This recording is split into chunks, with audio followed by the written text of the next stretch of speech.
Part 2. So this is the 24-hour time frame. I forgot to mention that this is today is Sunday at 1:17 a.m. in the morning.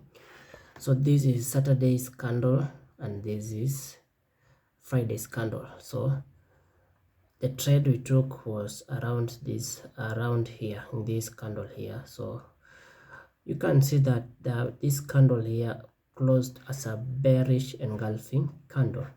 I don't know from which level it's coming from, but I don't care, because when price is doing such things, I believe it is always reacting from something or somewhere.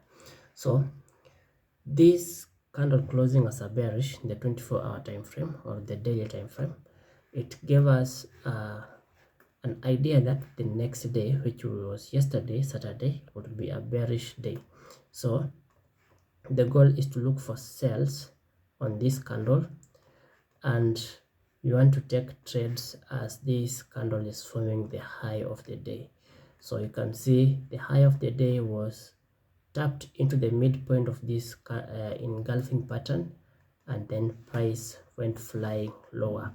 So we want to see how one would have participated in this trade, respecting the open high low close of a bearish candle, this time in the daily time frame. So we're going to switch to the lower time frame and see what price is doing. So I'll use the 15-minute time frame and see what price is doing. So as I said before, we are just going to use the same principle of formation of a bearish engulfing candle or pattern, and then getting into trades. So you can see this is the midpoint of that range. This is the opening price of this Saturday's candle, and you can see it opens, forms a high, taps on the midpoint of this level, and then drops. And how would you have participated in this price action? So this is just a repetition of what we are doing in the higher time frame. This time we are looking for a 15-minute bearish engulfing candle from this level here. This is the midpoint of that higher time frame range that was given to us by that daily time frame bearish engulfing candle. So after the formation of this high, you can see we have a high here that becomes high of Saturday or the high of the day, and then price closed as a bearish engulfing candle. It is tiny, but it is this pattern is small, but it is valid, still valid, because you can see price closing below that. Even if you don't trust it, there's still several other levels you would have used to take entries. And so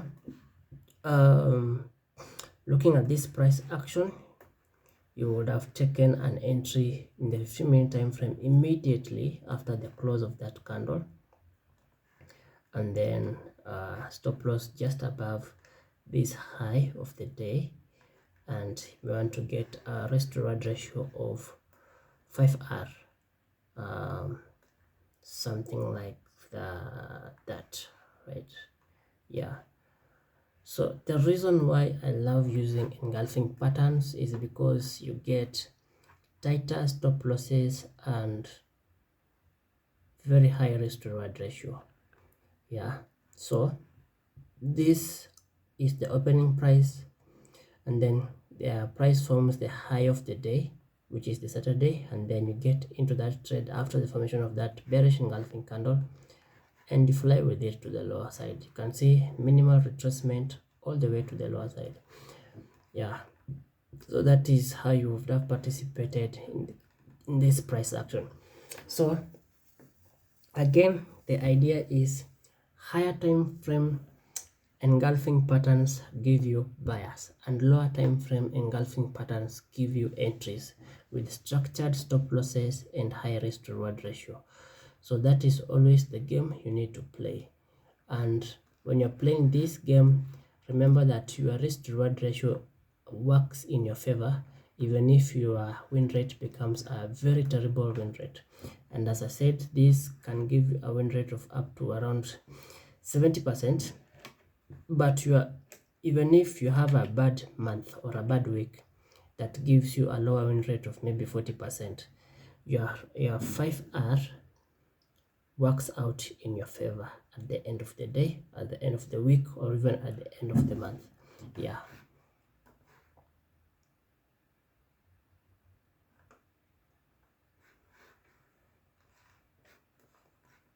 So you've gone to the 5 minute time frame. You can see this was a more clearer or perfect bearish engulfing candle from this level again. So you would have even taken an entry at this level, stop loss just above that, and yeah, you have a tighter stop loss and higher risk to reward ratio. You can see this has gone all the way to 7.12. yeah, can put it there and get 5.98 this level because we have a low focus right there. So yeah, so this is how easy it can get when you're trading synthetic indices with engulfing patterns and other price action strategies such as support and resistance, supply demand.